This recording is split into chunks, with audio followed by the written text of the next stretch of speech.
Silahkan. Terkait dengan pertemuan dengan Bapak tadi, apakah yang membahas soal rencana keliling Indonesia, terutama ke Lampung kemarin? Ya, kita menyampaikan rundown acara kunjungan pertama Bapak ke Lampung ya. Pertama saya kenalkan dulu ini Bupati, mantan Bupati Waikanan, DPD RI 2 periode. Beliau juga mantan Bupati Lampung Tengah, mantan DPD juga. Ini Pak Bustomi yang pembina kita dan jajaran DPP. Terkait acara pada Bapak kunjungan pertama ke Lampung itu ditetapkan di akhir ya, akhir aja. Tapi kalau tanggal kita itu rencananya 3 hari. Itu kunjungan pertama Bapak ke Lampung. Akhir selanjutnya provinsi lain. Ya akhir bulan Juni nih. Ya. Ini beliau tadi sudah sampaikan juga selaku pembina BRN untuk kesiapan di lokasi-lokasi. Ya, jadi alhamdulillah ya hari ini kita coba komunikasi, koordinasi langsung sama beliau karena begitu banyak ya masyarakat kita yang ingin berjumpa. Kalau mau langsung ke Solo kan susah ya. Mereka mengundang semua, minta Bapak untuk berkunjung ke Lampung dan kita memfasilitasi lah ya pertemuan dengan tokoh-tokoh, dengan masyarakat umum, pelaku seni budaya, mungkin ada pelaku usaha juga, kemudian juga beliau ya bernostalgia juga lah ya, karena waktu beliau masih menjabat sebagai presiden, kan banyak sekali karya-karya beliau yang betul-betul dirasakan oleh masyarakat, terutama Jalan Trans Sumatera, Lampung lah yang paling menikmati. Kemudian soal ketahanan pangan, Lampung lah cukup banyak menikmati bendungan-bendungan yang beliau bangun. Program-program yang lain ya soal ya dana desa, membangun dari daerah, dari desa. Begitu juga masyarakat kita yang hari ini kepastian hukum soal tanah segala macam, mereka punya surat dan lain-lain. Hari ini mereka rasakan manfaat itu semua. Dan konsolidasi kita juga akan bersama dengan teman-teman Partai Solidaritas Indonesia PSI Lampung. Ya. Nanti akan bersama-sama itu menyapa rakyat bersama. Ya mohon doanya supaya lancar ya dan bisa bermanfaat untuk kemajuan Provinsi Lampung. Acaranya apa aja nanti? Agendanya itu nanti ada karnaval seperti di Tegal loh. Ya. Ada karnaval, ada acara budaya, ada ketemu dengan tokoh, ada ketemu dengan pondok pesantren. Jadi ketemu sama relawan, ya itu seperti waktu kita di Tegal. Kita acara karnaval itu, tapi dia ini kan 3 hari, kalau Tegal kan 1 hari. Ini 3 sampai 4 hari lah. Ya. Gitu. Ya. Baru 3 hari di sana. Ya, 3 sampai 4 hari ya. Ini safari keliling Indonesia ini terkait dengan nanti penguatan untuk Mas Gibran juga. Enggak ada. Ini murni tetap PSI ya. Ya, enggak ada. Murni silaturahim. Jadi lebih ke PSI-nya ya. Iya. Seperti Tegal PSI ya. Siap. Gitu. Ya. Siap. Oke, terima kasih. Pak Izin Pak, ini terkait rencana keliling Indonesia ini Pak. Rencana berkeliling Indonesia itu ada tujuannya untuk projo atau untuk PSI seperti apa Pak? Ya ini kan saya banyak undangan dari daerah-daerah untuk hadir dari masyarakat ya saya sudah sehat dan saya akan datangi undangan-undangan yang ada dan itu juga untuk memberikan motivasi dan juga ketemu dengan PSI di daerah plus juga ketemu dengan relawan di daerah ya karena ada undangan. Berarti artinya untuk persiapan 2029 untuk Mas Gibran juga Pak? Karena ada undangan dari daerah. Rencana pertama kemana Pak kunjungannya Pak? Pertama kunjungan ke daerah mana Pak? Mungkin Lampung, NTT, Jawa Barat. Kalau untuk kondisi Bapak sendiri seperti apa Pak kemarin? Kondisi Bapak seperti apa kemarin Pak? Ya seperti ini. Sudah full 100%? Ya seperti ini kan. Sudah memenuhi undangan-undangan di daerah berarti kan udah siap. Insya Allah sudah siap. Sudah siap artinya Pak Jokowi sudah merasa sehat, fit sekali ya Pak? Ya tiap hari lihat. Ya.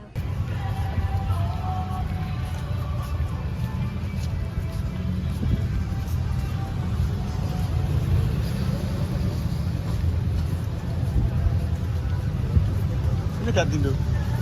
Arpa.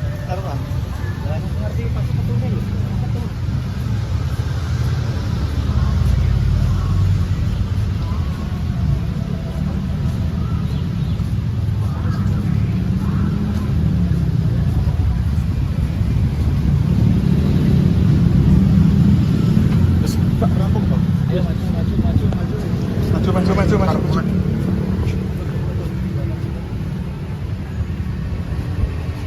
Sampun, Pak. Ya.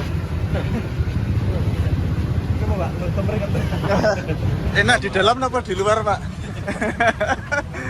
Dalam. Iya, Pak, matur nuwun, Pak.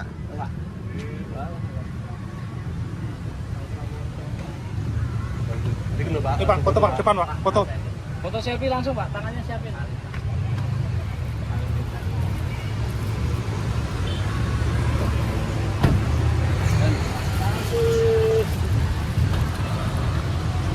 Terima kasih Pak. Oke, Pak. Ya.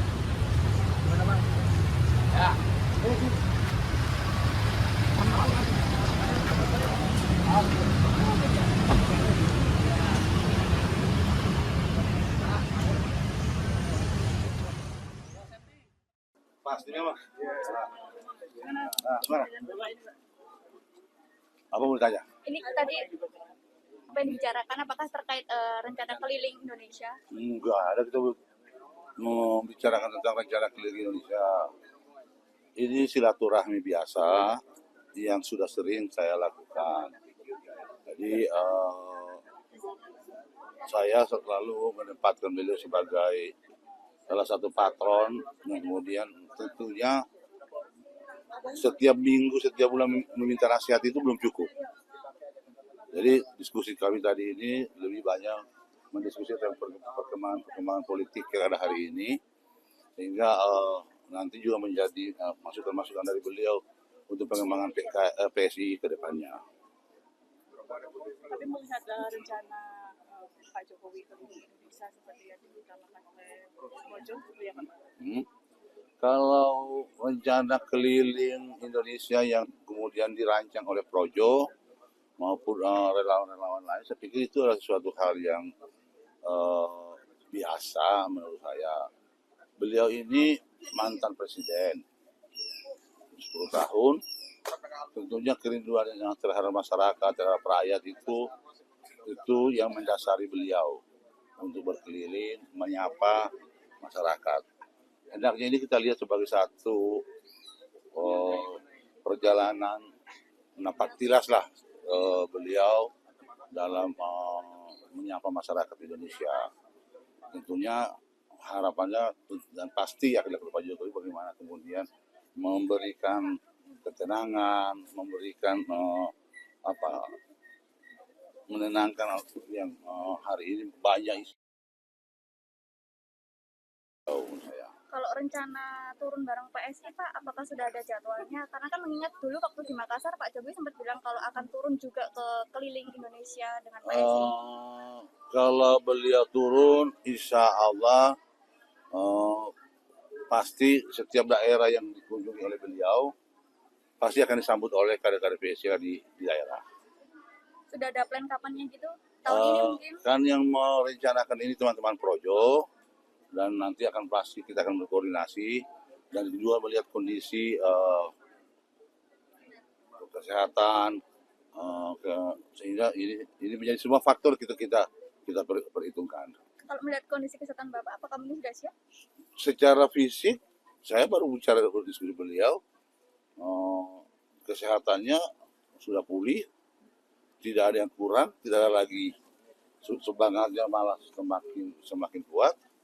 Jadi faktor kesehatan itu sudah tidak lagi menjadi penghalang, tapi kan kita juga tidak bisa menutup mata. Faktor umur, kemudian beliau baru sembuh, ini kan harus diperhitungkan secara matang rencana kunjungan tersebut. Cuma masalahnya Pak Jokowi ini kalau tidak ketemu masyarakat, tidak ketemu orang, justru dia sakit. Itu masalahnya. Nah, jadi dengan berkunjung dia pasti akan lebih sehat sih. Dengan berkeliling itu akan membuat dia beliau itu menjadi lebih sehat. Oke? Ada tadi pembahasan. Oh, kita tunggu nanti.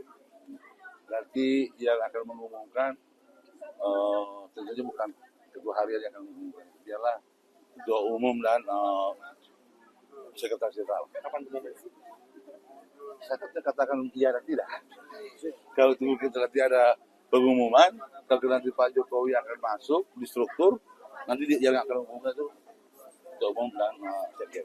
Tadi bahas soal IKN juga nggak sih Pak terkait UUMK? IKN, apa masalahnya IKN? Beliau bukan presiden lagi. Atau mungkin wacana dari PDIP untuk Mas Gibran berkantor di IKN? Ya, PDIP salah alamat. Harusnya didesak itu Pak Presiden Prabowo untuk segera mengeluarkan Kepres penetapan ibu kota IKN sebagai ibu kota negara. Karena putusan Mahkamah Konstitusi kemarin itu jelas bahwa hari ini mengembalikan Jakarta sebagai ibu kota negara sembari menunggu keputusan Presiden untuk penetapan ibu kota negara di IKN. Nah, jadi kalau kemudian IKN itu dianggap sebagai ibu kota negara, kemudian penugasan Mas Gibran ke sana atas desakan kawan-kawan PDIP, kedudukannya IKN hari ini apa? Sedangkan di putusan Mahkamah Konstitusi itu sudah menganulir itu kan. Jadi harusnya teman-teman PDIP mendesak Pak Presiden untuk segera mengeluarkan Kepres penetapan IKN sebagai ibu kota negara. Nah, barulah kemudian nanti Presiden menugaskan siapa, Mas Gibran kah? Atau siapa yang akan berkantor di IKN. Nah, konsekuensinya adalah ketika kemudian IKN ditetapkan sebagai ibu kota negara, maka legislatif, eksekutif itu harus berkantor di sana, ya kan? Jadi tidak boleh kemudian kita mendorong berpendapat hanya atas dasar kebencian. Jadi anggota DPR harusnya menyampaikan itu untuk memberikan pencerahan. Jangan didasari dengan kebencian sehingga kemudian membuat pernyataan-pernyataannya tidak rasional. Tapi Ya? sih mendorong untuk Pak Presiden mengeluarkan Perpres itu juga nggak sih? Lah, kalau kemudian kita mengikuti logika yang dibangun oleh kawan-kawan PDIP, kan harusnya bukan berdesak Gibran untuk berkantor di IKN dong, karena berkantor di Mas Gibran di IKN itu kan kantor Presiden. Tapi pertanyaan saya, apa statusnya IKN hari ini? Undang-undangnya udah oke, tapi pemfungsian itu menjadi ibu kota negara, bahwa dia berfungsi sebagai ibu kota negara menunggu putusan, menunggu Kepres daripada Presiden. Itu putusan Mahkamah Konstitusi. Maka saya bilang, kalau mereka mau desak Presiden untuk mengeluarkan Kepres dan kemudian menugaskan Mas Gibran ke sana. Oke?